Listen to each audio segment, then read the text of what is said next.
DBSCG things. What's up, Yuhp gang? It's your boy Taxon, and welcome back to yet DBSCG Things, and today we're going over another very exciting deck profile, guys. This is going to be the deck that went undefeated at last week's local. This is hiru. But before we dive in, I do want to say that if you guys want to custom mats and/or sleeves, absolutely check out promats. This is the best place for you guys to go get your custom card needs. Links in the description below for you guys to go check them out. And also, before I dive in, I do want to say that I'm trying to grow my Discord community as much as possible. So if you guys are in search for a community where you can come ask for some untapped battles, webcam battles, ask some card questions, or generally ask questions about the deck that you're trying to build, this is the place for you. So I will leave a link in the description below for you guys to go check it out. With that being said, guys, if you enjoyed this deck or my content in general, remember to hit all those buttons for me, like, comment, subscribe, hit that bell so you never miss a video. And with that being said, let's spin it around and dive in. Alrighty, guys, and here we are with the hiru deck that went undefeated at last week's local, piloted by none other than not Wub in the corner, but Junie. Hey, what's going on, guys? Go ahead and tell us about your deck today and your matchups, if you still remember them, because we are doing this like almost a full week later. Go on. I want to say my matchups were Yellow, Trunks, Vegeta, and then Cooler. And then what was my third? I can't think of what my third was. That's all right. Oh well. But this is the deck. Broly, he doesn't draw on the front side, but he does have a cool effect. It's activate main. You get to grab one green Frieza army clan. Yeah, Frieza army. One drop from your deck and add it to your hand. And then this is the only target that I have. It's really good for self-awakening if your opponent's just trying to stall you out or just stuff like that. So This deck struggles on the front side, so you need the Rip 2. This is your turn 2 play if you're not getting pressured early. Yeah, basically. Just help you with your self-awakening. Okay. So, Awakening effect is 4 or less. Yep, awakening. That's pretty standard because obviously we're making that clear because this guy has to rip you down to 4. What's the backside of your leader do? Yeah. Backside, permanent, you can only have 2 or more battle cards in your battle area. Then he has a Sparking 7.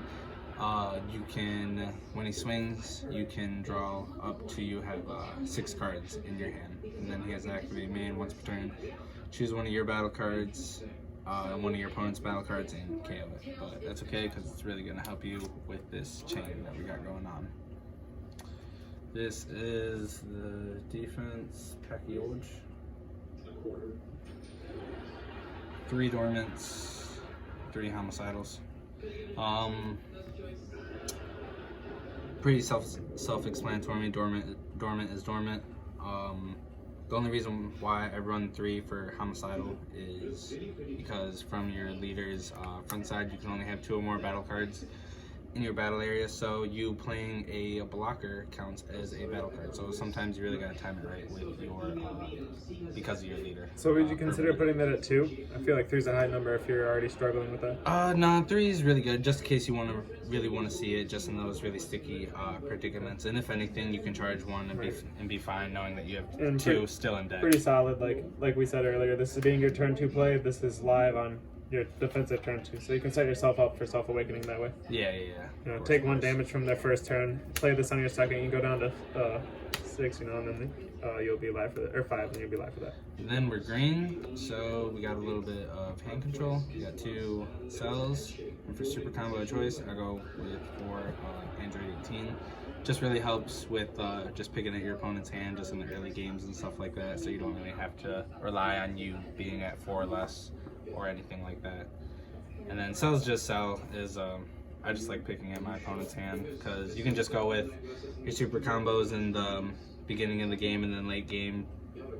Since they bottom decked everything that they don't want, you can be like, all right, well, let me just pick the cards that you are trying to keep. Yeah, that's actually pretty spicy. Like, that's actually a great way to explain that. They're gonna choose their bad cards in hand when you use this and bottom deck them, and then you use this to try to snipe out the good stuff they held on to. Yep. Spice. And then to help with the chain that I will explain later, this is basically your turn 1 play. This is gonna help majority of your chain, and some of the cards that you don't want in your hand to get your Sparking 7 going for its +2 effect. And it also has just one effect. Permanent if it has to have 3 or more markers to attack, and then auto. When one of your opponent's combo, you can choose one card in your hand, discard it, and pop one of their cards in their combo step. And like I said, he has another plus ability, +1. You choose one of your heroes, your hero or Phantom Demon cards, and KO it. And then that card is pretty nifty when it comes to continuing up your chain. yeah. And like how I say, like, and it has that Bardock effect too. So this card's going to be really nice when it comes to like Zenkai series, like popping combos so you can't charge them is going to be pretty cool. Yeah, it's going to be nasty. Yeah, it's actually pretty sweet. And then the reason why I have this Unison package is because with this Unison, he just helps a lot of. He helps me pop cards from my opponent's combo step. So let's say if I have like just 2 of these in hand, I'll just ditch Unison to pop one of their super combos or a 5k. So necessarily having a lot of these in hand aren't super dead as long as I have this in play. Right. And of course, like you said, that effect's going to help lead up to your Sparking 7. And it's going to lower your hand too. You're going to be pitching out these dead cards so you can refill back up to 6. Exactly. Then the reason why I run these 2 Unisons, just more green, just more hand control in a way. With this, I don't have a Great Ape to reduce him to 2, so you are going to pay him the 3 energy, but he does have a crazy +1 and a minus X. The +1 is you can choose one card in your opponent's hand and discard it, or choose one of their battle cards, ignoring barrier, and KO it. And then his +-X for however many markers you remove from him, you can KO 2 up as many battle cards. Right. So if you remove 3 markers, you remove 3 cards from their field. Yeah. Very powerful effect. And then for the Broly, everybody know what Broly do. He has a once per turn when he gets removed from when a marker is removed from this card by a skill, your opponent chooses one card in the hand and discards it. Really doesn't happen. With this deck, I don't have any cards that really do that. He's just a really good 20k double strike Unison that just makes me discard a card, and my opponent has to discard a card and KO. So it just really helps me not get into a combo step, so I can just refuel with my leader effect. You're trying to find as many effects to add into your deck so you can pitch cards from hand without having to swing first. Yes, exactly. You don't want to have to get floodgated or something and then not be able to dump swing, your hand. Yeah, swing with you want my to be able to leader or dump something. before you attack at all, so that's pretty cool. Exactly. And another thing before you move on, I'm sorry I'm going to interrupt. No, go. You have a large Unison count, and obviously people are going to notice this. You have a large Unison count, and before we started recording this, I asked why. And one of your main reasons, you didn't explain this yet, but one of the main reasons you told me was because your deck's permanent allows you to only have 2 battle cards in play. So not only are these going to serve as like random cards to charge if you're not going to play them, random cards to pitch off of effects if you're not going to use them, but they also serve as your 3rd battle card and like your 3rd boss monster almost, because you're not going to be able to play more than 2 battle cards. And as you get further into the deck, we're going to realize that, you know, your main chain ends up with like 2 cards on field anyway, so like your main chain's going to like naturally fill up your permanent. So just having these guys as extra boss monsters and or just, you know, extra swingers at any time in the game is really good. Yeah, and like as we'll go on through this, you'll see that the going through the chain is necessarily free, so you paying for the 3 energy for like these guys is not too bad, because everything that you're playing with your battle cards is free and it's not coming from your hand potentially. And you have built-in non-barrier removal on him. And then a great reason to have him in the deck is because he does have that barrier removal if you're going to choose not to snag a card. Yeah, so and actually in one of my last games, I think got uploaded, I popped one of my opponent's trunks just to pressure a little bit more. So this, just having the barrier removal is just really good. Yes, sir, very strong. Go ahead and move on into the main chain now. This is going to be probably one of the most more spicy sections of the deck. This is what everyone's been waiting to see. Starting it off. We got 2 of the field spells. Well, actually, we'll restart. We'll do 4 of the Tapion. 3. Oh, 3. Sorry, 3 of the Tapion. So you got 5 turn ones technically. Yep.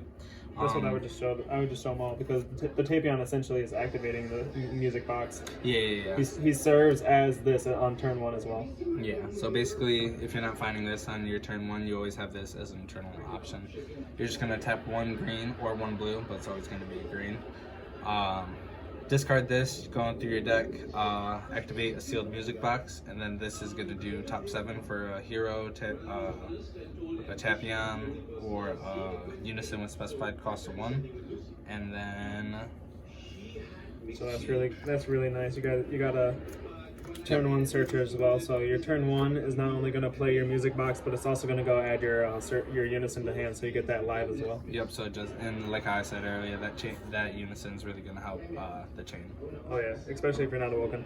And then you can tap 1 for the music box to play your Minosha.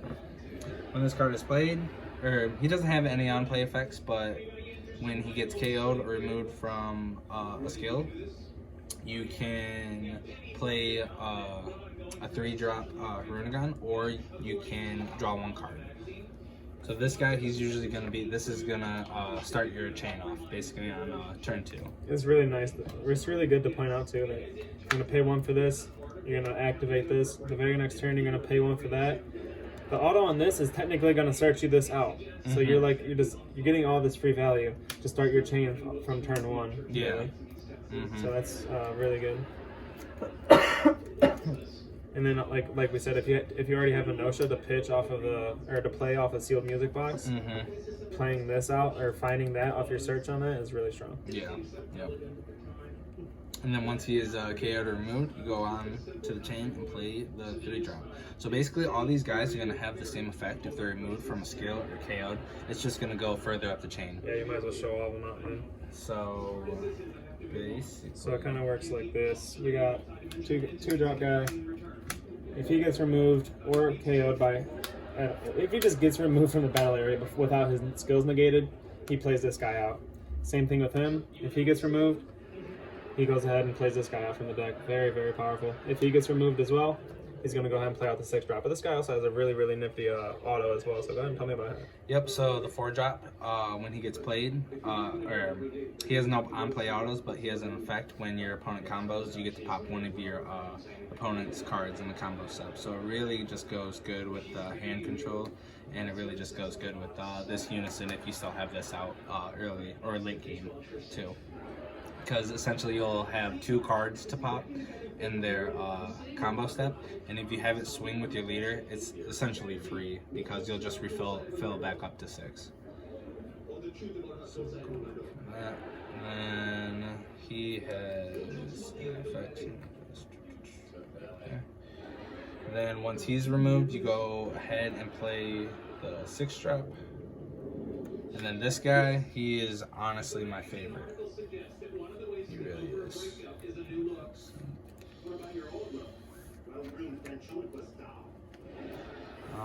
He has a crazy effect. First of all, he's 20k critical. Super, 25. He's 25k critical. No one doesn't like critical.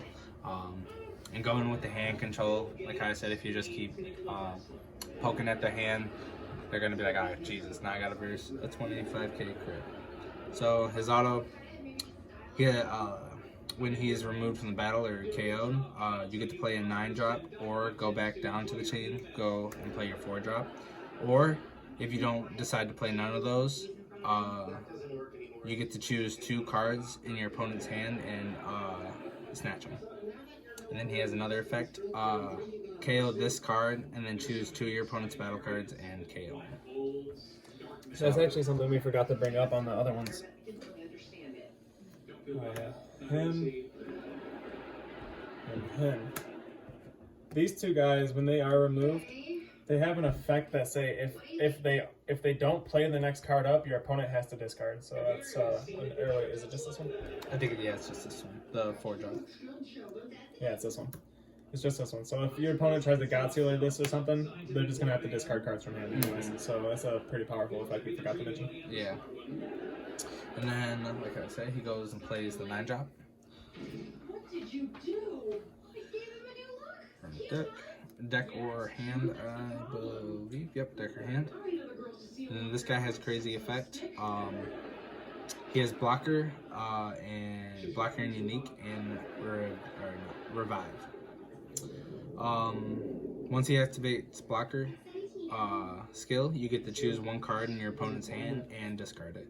And then he has an activate main. You choose? Yeah, you choose. Man. When you can tap 1 green if you have a 4, I want to say it's a 4, 6, or a 7. Yep, if you have a 4, 6, or a 7 on field.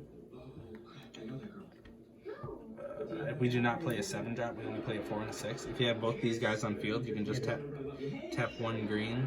It's either or, not both. Yeah, either or. You just need one target to sacrifice. Yeah, it's to sacrifice, yeah. You just need one of these guys to pay 1 green to KO these guys to play out him. And since you KO'd one of these guys, it'll trigger their effects. So you can either make your opponent discard to go up the chain, or make him discard 2 cards and just go from there. Or go back to the 6, or back to the 4 drop. and then KO with your leader and go back to the 6 drop. Nifty thing to bring up about this, I forgot. You just said you didn't mention where this activates from. You activate that main from the drop area, which is also very, very important when it comes to all the effects in your deck that comes to pitching cards from your hand on purpose before swinging the refill. This is another great card that you're going to be using to pitch on Dormant, pitch off your Unison's pluses, pitch off like you got Zarbon over there, you haven't explained yet, but you can pitch this off just about anything. And once it's in the drop area, once you get to the 4 drop, you're essentially going directly up the chain to the 6 drop. You don't even have to KO this with your leader effect. You just pay 1, pop this. This guy auto goes off to play this, and you play this all in one action. Yep. So very, very powerful. And there's a ton of different ways you can do this, ton of different synchronizations and different combos that you can do with that. So very cool chain. And I've been smacked around by this deck so many times. So. And I've been playing this deck for a minute, so it's just basically trial and error. I'm trying to get it where, like how you were explaining earlier, I don't want to have a combo step to refuel my hand. I want to be able just to discard majority of my hand and then swing if I'm getting faced with a flood negate. So speaking of that, that's why we run 3 Zarbon. Tap 1 green, choose 1 card in your hand, discard it. There's a lot of targets that you can just pick for it. We have, obviously, my good teammate Taxton brought up Hirunagon. We also have Ribery. If there 2 Riberys. If you have a lot of Unisons in hand or a lot of other essential dead cards you can't combo with or get rid of your hand in that process, you can just tap 1, use Zarbon, discard it, and then so on and so on. There's no permanent on using this twice. Another great thing, I love Zarbon.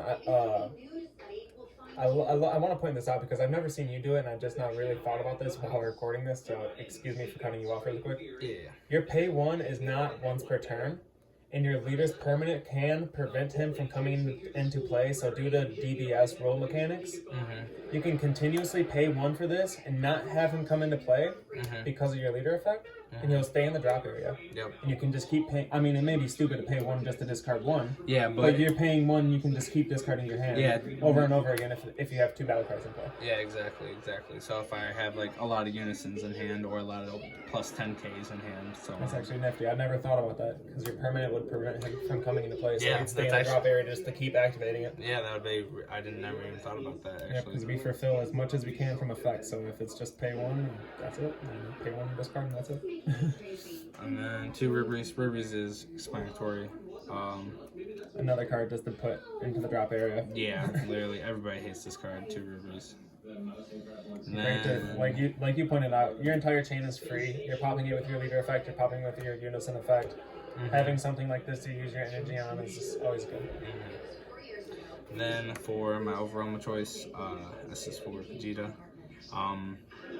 Like I said, this isn't like super hand control. It's just like kind of pick you here and there, pick you there. That's It pretty becomes much it. fairly hand control considering you're getting beat up by 15 to 20 Ks over and over again as well. So it's pretty good. It does it's its hand per se. control in sense of aggro and actual green hand. Yeah. So just having another 30 overwhelm, have your opponent warp a card, 30k beat stick is really nice. Just going for game. This card essentially for free. One card from your hand for free is going to take 2 cards from your opponent. Yeah. It's going to either take 1 of their life and 1 from hand, or 2 from hand, like a negate and 1 off the auto. So Exactly. very powerful. And then just the one Champa. Yeah. Everybody You can't got go to wrong run with it. Tampa when you overall thing reading for free after. Exactly. So is there anything you want to explain? I know before we started recording this, you did say that this is not completely built. Obviously, you haven't showcased any secret rare here. Is there any secret rare you would consider putting into this deck? Yeah, it's really hard with this deck because you really want to filter a lot if you don't like really have a really good hand, because you only have 6 cards in hand, so that's really not a lot. Your opponent can really push you through it, so you really don't want to get rid of your secret rare right then and there, so you can find a dormant or find some little defense, whatever you need for that situation. So I'm trying to find a really good secret where You also It's you not also gotta play very- around your leader's permanent as well, which is Yeah. kind of hard. You know what I'm saying? 'Cause Yeah. like we pointed out, once you get to a 4-drop, Mhm. you activate that 9-drop effect. You're gonna have both of these cards on field. So Yeah. you're at 2 cards on field, almost from turn 3 forward. So having to figure out what kind of card to put in to play around the 2 battle cards in play is also kind of hard. Like we could think about things like Kabito Bu, but even that could be hard to play because Yeah, if because you of have my 2 cards in permanent. play, you can't play them. Yeah. You can use the activate main, of course. The activate main to make it so your opponent can't attack the Attack battle cards for the turn. cards, yeah. That's great, but like you're not gonna be able to play them in Spirit Boost. Like, Maybe I was didn't think about thinking that ever. Heroine's lineage because Yeah, I'm an not extra playing card- an because extra I'm not card playing a might be battle the best card. way. Like you pointed out, the Invaders of Vow. Yeah. We do have a bunch of unisons. You do play a bunch of unisons, so Yeah. and you are discarding them off your effects, so you are putting them into the drop area to add the reduced. And my leader is a freeze army too. Yeah, so that counts as well. So Yeah. that's pretty nice. That could be an option there. Yeah, it's not bad. And it's an easy tap 1 discard, make your opponent discard too. Yeah, absolutely. 1 energy Riverhand is always absolutely phenomenal. Yeah. So is there any final shout outs you want to do before we get off here? No, that's just pretty much it. Just shout out obviously to the Yuhp gang. We always test on Tuesdays. You know, you'll be seeing this on Tuesday coming out. Alrighty. And that's pretty much That's pretty much it. With that being said, guys, that was his deck profile. I hope you guys enjoyed this list. If you guys did, remember to hit all those buttons for me, like, comment, subscribe, hit that bell so you never miss a video. And with that being said, we will see you guys next time.